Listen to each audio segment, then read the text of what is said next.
অষ্টম শ্রেণী 2025 বাংলা প্রশ্ন একবার দেখব। প্রথম পর্যায়ক্রমিক মূল্যায়ন, যেখানে পূর্ণমান 30, সময় রয়েছে 1 ঘন্টা।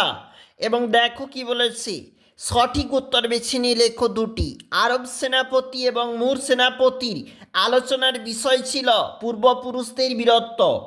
চন্দ্রগুপ্ত কিসের উপর লিখছিলেন? শুকনো তালপাতার উপর লিখছিলেন। হাঁসের ডিম দুপুরবেলায় বের করে দেবে বলেছিল ঘন্টা। খুব সংক্ষেপে নিচের প্রশ্নের উত্তর দাও 1 গুণ 2। এবার আমাকে কিছু বলতে হয়, সে কি বলেছিল। এরপরে যে পেজটা চলে যাচ্ছি, এখানে রয়েছে, দেখো কি বলেছি। সন্ধিহান চিত্তে কে কেন শুয়ে পড়ল? পুরুকে বন্দি করে আনি যখন সে কি বলল জানো? পুরু কি বলেছিল? সেই কথা বক্তাকে কিভাবে অভিভূত করেছিল? বনভোজনের জায়গায় কিভাবে যাওয়া যায়? একটু নিচে চলে যাব, দেখো কি বলতেছে প্রশ্ন। সঠিক উত্তর নির্বাচন। গাছেরা কেমন সবুজ জামা পরে থাকি, তোমারই কি এমন ভাগ্য বাঁচিয়ে যাবে সকল জখম, কার্নিসে বসা চড়ুইটির চাহনিতে তার ছিল মজার।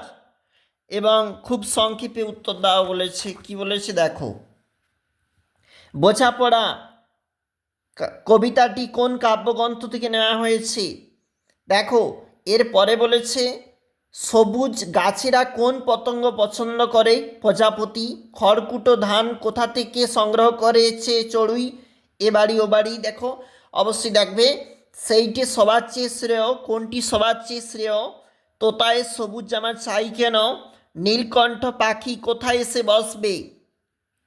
দুর্গা কোথায় ব্রত পালন করেছিল? চিনিবাস ময়রা হরিহরের বাড়ি ঢুকলো না কেন? এটা হচ্ছে পরবর্তী পেজ, যেখানে কিন্তু আবারও প্রশ্ন। আমরা একটু চলে যাব এমসিকিউতে। রবীন্দ্রনাথ শব্দে মোট দল রবীন্দ্রনাথ 4টি দল।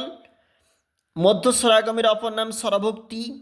দেখো একটু নিচে চলে যাচ্ছি, ধ্বনি পরিবর্তনে কয়টি ধারা বলেছে অবশ্যই দেখবে। অলাবু অলাউ লাউ কী ধরনের ধ্বনি পরিবর্তনের রীতি? আদি স্বরলোপ। এবং খুব সংক্ষেপে মুক্ত দল কাকে বলে লেখ উদাহরণ দাও।